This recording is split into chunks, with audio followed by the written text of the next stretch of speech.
April 18th, 1942, 7:38 in the morning, in the Western Pacific, roughly 650 miles off the coast of Japan. A small Japanese picket boat called the Nidomaru spots something it should never have been able to see this far out, an American aircraft carrier task force, and radios a warning back to Tokyo before the cruiser USS Nashville sinks it with gunfire.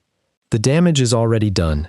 Japan now knows an American carrier is out here, somewhere, and every plan built around a careful, controlled approach has just collapsed in the space of a radio transmission. On the deck of the carrier USS Hornet, 16 Army Air Force's B-25 bombers are lined up nose to tail, wingtip to wingtip, on a flight deck that was never designed to launch anything this big. These aircraft do not belong on a carrier. They have never done this in combat before. The plan called for launching them under cover of darkness, roughly 400 miles from Japan, giving the crews enough fuel to bomb their targets and then continue on to airfields in China that were, in theory, waiting for them. That plan is gone. The task force commanders have a choice: wait 10 more hours and risk the entire carrier group being found and destroyed, or launch immediately, in daylight, from nearly 200 miles farther out than planned, with fuel margins that were already razor thin. They choose to launch now. A colonel named Jimmy Doolittle climbs into the lead bomber, guns the engines, and roars off the deck with only a few hundred feet of runway in front of him and open ocean below. It is the first time American bombers have ever struck the Japanese home islands, and every single man taking off that morning knows there is a real chance he does not have enough fuel to reach land at all. To understand why 16 unmodified Army bombers were sitting on a Navy aircraft carrier in the first place, you have to go back 4 months, to December 7, 1941, and the morning several hundred Japanese aircraft caught the American fleet at Pearl Harbor almost completely by surprise. 2,400 Americans were killed in a single morning. Most of the Pacific battleship fleet was sunk or crippled at anchor, and the psychological blow to the country was, if anything, larger than the physical one. Japan had struck the American homeland, or close enough to it, and gotten away clean. For 4 months afterward, the United States had no way to answer in kind. Japan's home islands sat behind more than 1,000 miles of open ocean in every direction that mattered, defended by a Navy and Air Force at the height of their power, and every serious military planner considered striking Tokyo itself to be, for the moment, simply impossible. The idea that broke that assumption came from an unlikely source. In January 1942, a Navy submarine officer named Captain Francis Lowe was inspecting an airfield in Norfolk, Virginia, and noticed the outline of an aircraft carrier deck painted on the runway for landing practice. Watching a pair of twin-engine Army bombers use that outline gave him an idea that had nothing to do with submarines at all.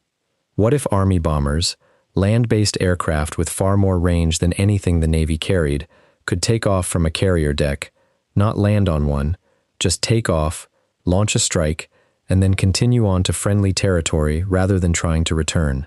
Lowe brought the idea to Admiral Ernest King. King brought it to General Hap Arnold, and Arnold handed the planning to a man named Jimmy Doolittle, who was already, by 1942, something close to a legend in American aviation. Doolittle held a doctorate in aeronautical engineering from MIT, had set speed records, won air races, and pioneered instrument flying techniques that let pilots fly blind through clouds using only their cockpit gauges. If anyone in the country could figure out how to get a twin-engine bomber off the deck of a carrier in open water, it was him. Doolittle chose the North American B-25 Mitchell, a medium bomber with the range and short field performance the mission needed. And on February 3, 1942, he and Lowe proved the basic concept was even possible, launching 2 B-25s off the deck of the Hornet in a test run off the Virginia coast. It worked. The next step was harder. Doolittle needed volunteers willing to fly a mission nobody would fully explain to them in advance, men willing to sign up for something described only as extremely hazardous, and he got them. Squadron commanders put together 24 5-man crews, 140 men in total, more than would ultimately be needed, and by the end of February, they were training at a remote airfield in the Florida Panhandle called Eglin Field. If you are new to this channel, This is the moment to hit subscribe, because what these men trained to do for the next 3 weeks, and what 16 of their crews actually pulled off in the skies over Tokyo, is one of the most audacious single operations of the entire war.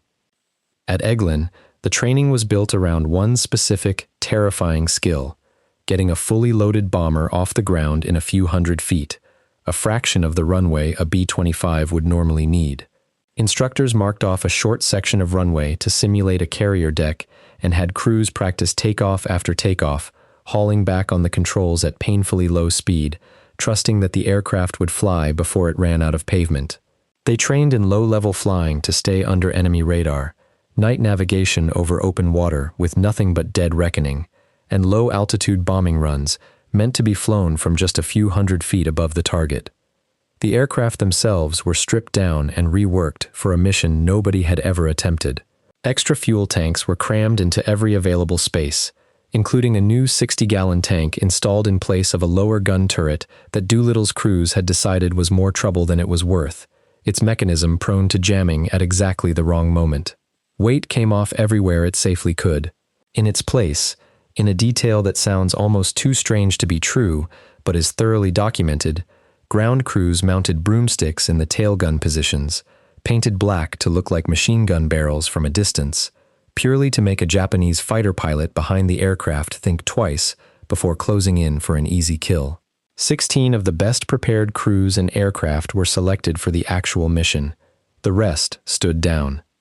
On April 1, 1942, the 16 modified B-25s were loaded onto the Hornet's flight deck at a naval air station in Alameda, California, and the carrier steamed out of San Francisco Bay under cover of heavy morning fog. The Hornet's own fighters and dive bombers had to be struck below deck to make room, which meant that for the entire voyage, the carrier that was about to launch the boldest strike of the Pacific War so far could not defend itself in the air at all. It rendezvoused at sea with Admiral William Halsey's Enterprise Task Force, which would provide the fighter cover the Hornet's own planes could not, and the combined force turned west, toward Japan, running as close to invisible as 16 ships full of thousands of sailors and a deck full of Army bombers could manage. For more than 2 weeks, the plan held. Then, on the morning of April 18th, roughly 650 miles out, the picket boat Nitto Maru broke radio silence, and the entire careful timeline collapsed at once. Doolittle and the Hornet's captain, Mark Mitcher, made the call within minutes. Launch now, in daylight, 10 hours ahead of schedule, and nearly 200 miles farther from Japan than the mission had been planned around. Every man on that flight deck understood exactly what that decision meant for the fuel gauges.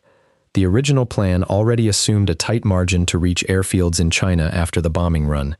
Launching 200 miles farther out did not just make the margin tighter. For some crews, it likely erased it before they had even left the deck. Doolittle took off first, in the lead aircraft, with the shortest deck run of his life, and the entire task force watching to see whether a fully loaded bomber could actually get airborne in the distance available. It could. One by one, all 16 aircraft followed him off the deck and into the air, and the Hornet turned and ran for open water, its job finished. Its own fighters still folded uselessly below deck the whole time. The bombers flew low, individually rather than in formation, to avoid Japanese radar and fighter patrols, and reached the Japanese coast that afternoon, still in daylight, exactly the opposite of the careful nighttime approach the mission had originally been built around. And here the early, forced launch turned into an accidental advantage. Japanese military planners had run drills anticipating an American carrier strike, but every one of those drills assumed an attack would come at night, launched from close range, the way the timeline had originally called for. An attack in broad daylight, from bombers that had launched hours early and far out at sea, simply did not match anything the defenses had prepared for. Tokyo, Yokohama, Nagoya, and Kobe were all struck that afternoon, 16 bombers dropping their loads on military and industrial targets across 4 cities, and Japanese air defenses, caught looking the wrong way, barely managed to scramble a serious response. Every single American aircraft made its bombing run and flew on, unscathed by enemy fire, toward China. The physical damage the raid caused was, By any honest military accounting, minor. 16 bombers carrying a few bombs apiece could not meaningfully cripple an industrial power's war production, and it did not. That was never really the point, and everyone involved in planning it knew it. The point was that bombs had fallen on Tokyo at all. For 4 months, the Japanese home islands had been treated, by their own military and their own civilians, as fundamentally untouchable, protected by geography and naval power from the kind of attack Japan had just delivered to Pearl Harbor. That assumption did not survive the afternoon of April 18, 1942, and the psychological shockwave of its collapse traveled much farther than any bomb the raiders actually dropped. Picture the position of Japan's own military high command in the days after the raid. An attack that official pre-war planning had called essentially impossible had just happened, over 4 cities, in broad daylight, and the aircraft responsible had vanished into the haze toward China before anyone could stop them. The immediate response was to pull fighter squadrons back from other fronts to reinforce the defense of the home islands, a real and costly diversion of resources at a moment when Japan was still trying to expand its perimeter across the Pacific. The longer-term response mattered even more.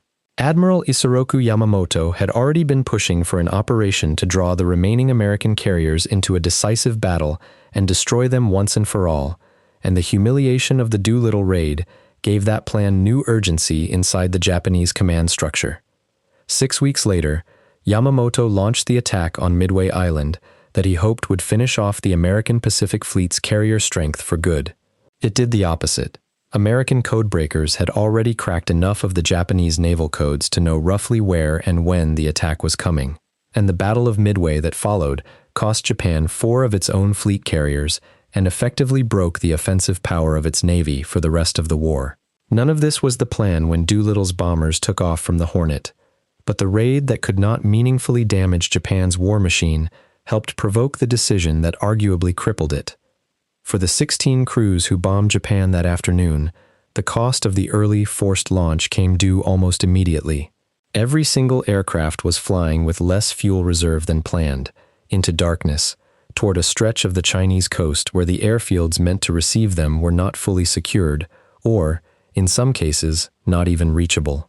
15 of the 16 crews either bailed out over China or crash-landed as their fuel ran out, scattered across a vast, unfamiliar stretch of coastline in the middle of the night.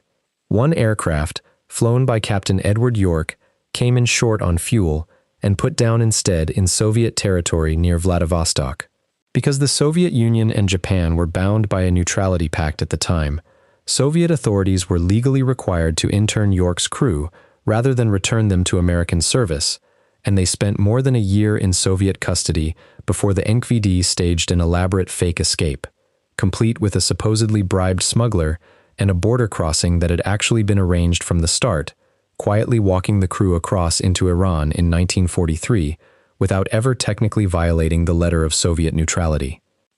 The 80 airmen who bailed out or crash-landed across China depended almost entirely on Chinese civilians and soldiers to survive, and most of them did, hidden, fed, and guided to safety by people who had no obligation to risk anything for a group of foreign airmen who had just dropped out of the sky.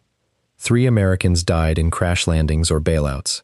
8 more were captured by Japanese forces operating in the region, put on trial, and sentenced to death.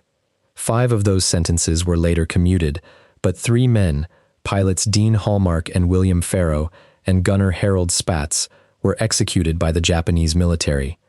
A 4th captured airman died in custody from disease and mistreatment before the war ended. The survivors among the captured men were held in brutal conditions on a starvation diet for more than 3 years, and were not freed until American troops liberated their camp in August 1945. And then there is the cost that fell on people who had never been anywhere near an airplane. In direct reprisal for the help Chinese civilians had given the American airmen, Japan launched a massive punitive campaign across the Chinese provinces of Zhejiang and Jiangxi, deploying well over 100,000 troops with orders that treated entire villages as guilty by association, whether or not anyone in them had actually helped a single American. Homes were burned by the tens of thousands. Historians have never agreed on a precise death toll, and this video is not going to pretend otherwise. Estimates range from roughly 10,000 Chinese civilians killed to figures as high as 250,000, depending on the source and the region counted. And some accounts describe Japanese units deliberately spreading disease pathogens through the campaign as an additional weapon. Whatever the true number, it dwarfs, by any measure, the 80 men who flew the mission that provoked it. There is a thesis worth sitting with in the gap between what the Doolittle raid actually destroyed and what it actually changed. 16 bombers with a handful of bombs each could never have meaningfully damaged Japan's capacity to wage war, and by the narrow measure of buildings flattened or factories disabled, the raid barely registers. What it destroyed instead was an assumption, held at every level of Japanese military and civilian life, that the home islands were simply out of reach. Assumptions like that are load-bearing. Once this one broke, it did not just embarrass a government, it altered the decisions that government made next, pulling fighter squadrons home and pushing Yamamoto toward Midway with a new sense of urgency that 6 weeks later cost Japan 4 aircraft carriers it could not replace. The raid is a case study in how little physical damage a strike sometimes needs to do, if it does enough damage to what the other side believes about itself. Doolittle himself did not expect any of this. Watching his own aircraft go down in a rice paddy after bailing out over China and knowing that every single one of the 16 bombers had been lost, either crash-landed, ditched, or interned, with none making it to a proper landing, he told the men around him that he considered the mission a failure and expected to face a court-martial when he returned home. Instead, when news of the raid reached the American public, it landed as exactly the kind of victory the country had been desperate for since Pearl Harbor, proof that Japan could be hit back, regardless of the modest physical toll. Doolittle received the Medal of Honor from President Roosevelt and was promoted 2 full ranks at once, from lieutenant colonel to brigadier general, skipping the rank of colonel entirely, a jump reserved for almost no one. In 1947, the surviving raiders began gathering every year on the anniversary of the mission, and in 1959, the city of Tucson, Arizona, presented them with a set of 80 engraved silver sterling goblets, one for every man who had flown that day, each name engraved twice, once upright and once upside down. At each reunion, survivors would drink a toast to their fallen comrades, and the goblets belonging to men who had died in the previous year would be turned upside down and set aside.